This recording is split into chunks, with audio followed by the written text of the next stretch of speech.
All right, settings. There's actually a lot to cover in this because there's so many different things that you can do to tweak your blog to personalize it to your individual needs. We'll go this one section at a time and we'll basically cover the gist of what's going on as well as a couple of little hidden gems here and there that most people may overlook or might not necessarily know about. We'll start with general settings. This is basically the information about your blog and how certain items are displayed.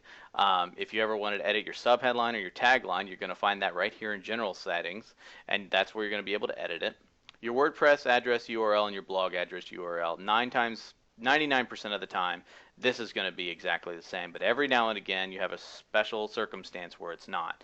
If you're unsure, just leave it the way it is. The email address, this is where all the notifications are going to get sent. This isn't your user email address. This is where your notifications are. So after a while, let's say that you start to get a lot of comments and you start to get a lot of users registering all the time, you may want to switch that to a general catch-all email address that gets processed and funneled away somewhere. So that way every morning your inbox isn't flooded with anywhere between 10 to 50 system email addresses. So this is actually something that you maybe want to be able to change later on. In the beginning, it's okay to have it as yours, but as you get more and more activity, it's something that you'll want to change.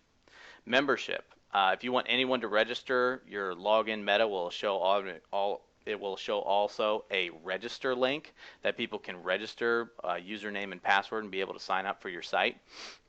And if you check that box, that's what's going to show up there.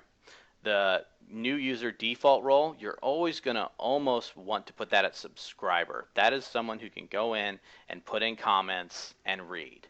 Anything above that, you run the risk of, messing up any of your blog posts. So you usually always want to keep that at subscriber. 99% of the time, it's where you're always going to keep it.